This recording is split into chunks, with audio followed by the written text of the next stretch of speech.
Namo Buddhaya. Welcome to another video. In today's video, let's talk about relationships.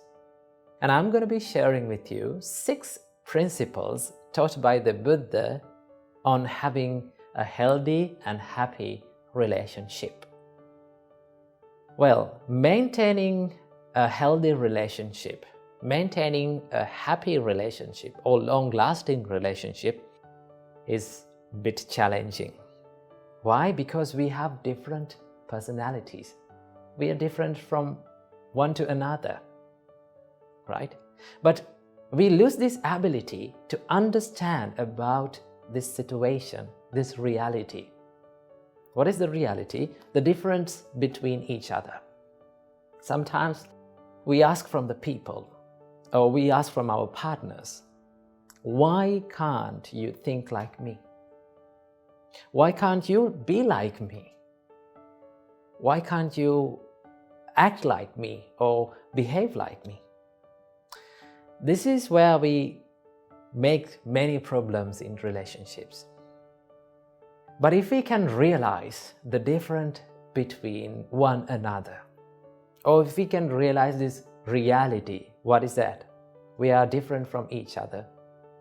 Then we can get the power of understanding. There's one important quality that we must practice in any kind of relationship, and that is the understanding. Right? Understand other situations. Understand why they are acting like that, why they are behaving like that.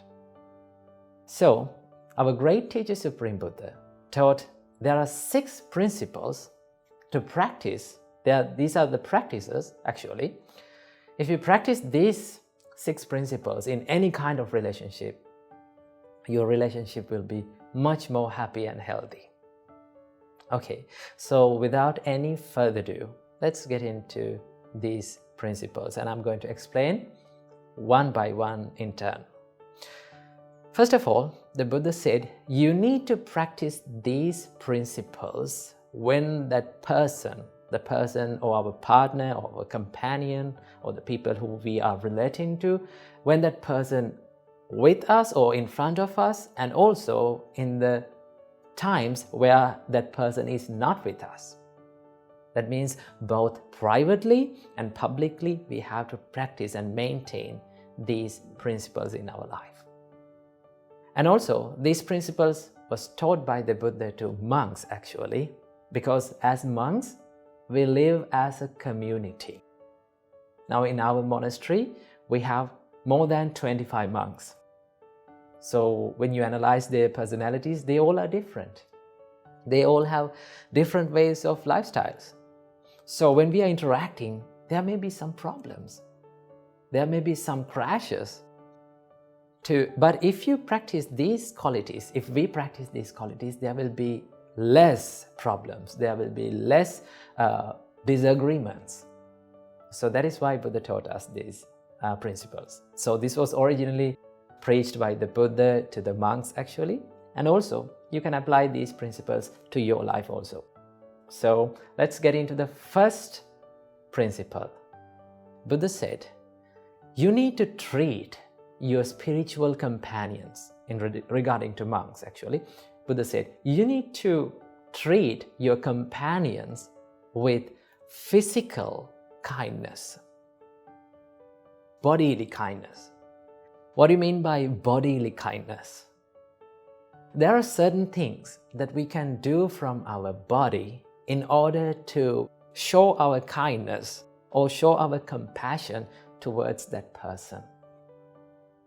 It may not be big things like spending money on big things and buying big things to the person, but also there are many things that we can do. There are little things that we can do for that person to create happiness on that person's mind.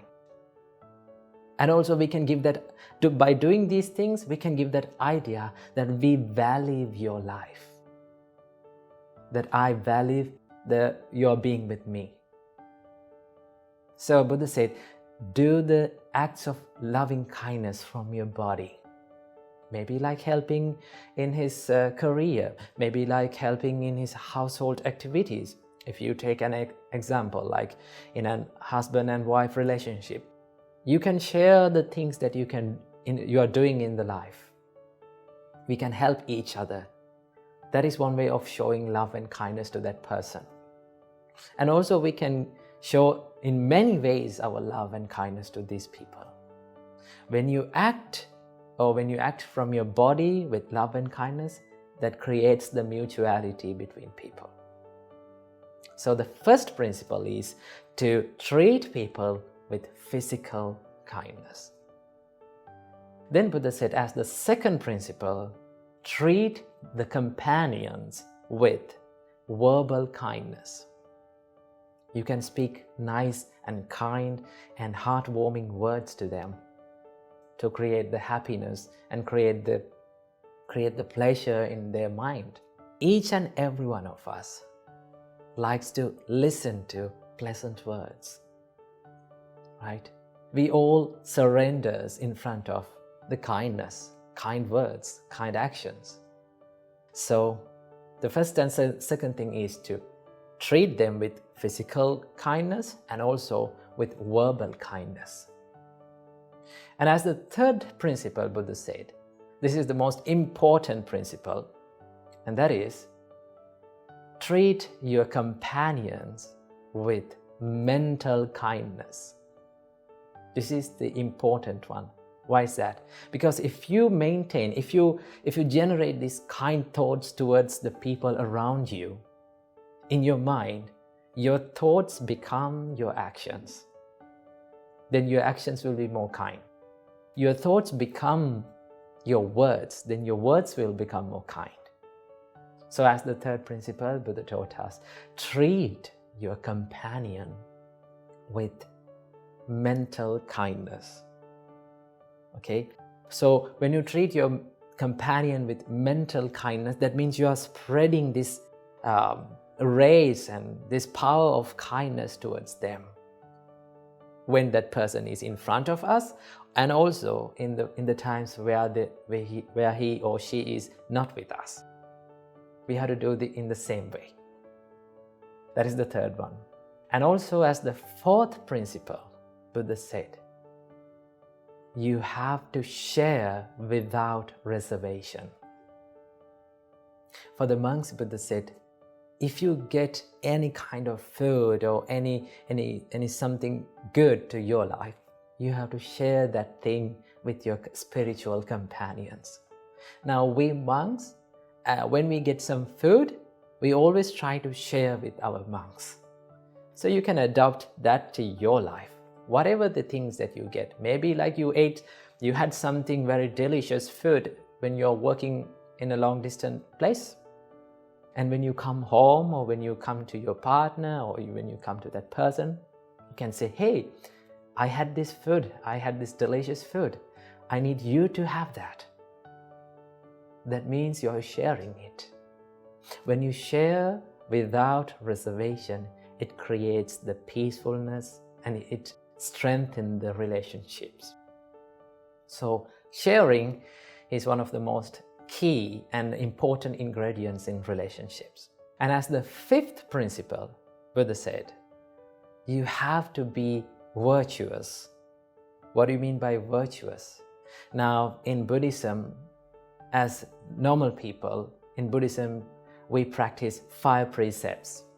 Buddhist people practice 5 precepts: abstaining from killing beings, abstaining from stealing, abstaining from sexual misconduct, abstaining from telling lies, and abstaining from taking intoxicating drinks and drugs or alcohols. So these are the 5 precepts that lay people practice in Buddhism. So when you become more moral or virtuous, it creates the trust in people. Now there's in relationships, in normal relationships in people, this third precept is very important. In third precept, it simply says you are not cheating your partner. That means It creates the trust and loyalty between the partner and in the relationship. In any kind of relationship, trust is the foundation. Without trust, there is no use of a relationship. So when you become more virtuous, you will create the trust and loyalty in the relationship. And as the sixth and the final principle, Buddha taught us, you have to have a common view in any kind of relationship. That means, if you can, in a relationship, if both the people, or if everyone work for one dream, work to achieve one goal, that creates the peace in this relationship. Now, as monks, Buddha said you have to have one dream or one goal in your life. There's only one purpose of becoming a monk, and that is to end the sufferings of this long cycle of rebirth and to be enlightened. When all the monks get together and work for that dream, then that will be so much easy to live with them, right? When someone is deviating from that path, that creates the problem, right? So in relationships also, if every one of us can work for one dream or to achieve one goal, then that will be more easy and more happy. So these are the 6 principles that we must practice in any kind of relationship. You can apply these principles to any kind of relationships, whether it is husband and wife, maybe like girlfriend and boyfriend, whether it is like parents and children, whatever the relationship is, you can apply these principles and make it more healthy and happy. So practice these principles, add them to your life, and make your life a better one. So I'm going to end this video with a nice quote that I've read. It says, "All relationships go through bad times, but the real relationships get through bad times." So practice the principles and make your life a better one. Namo Buddhaya.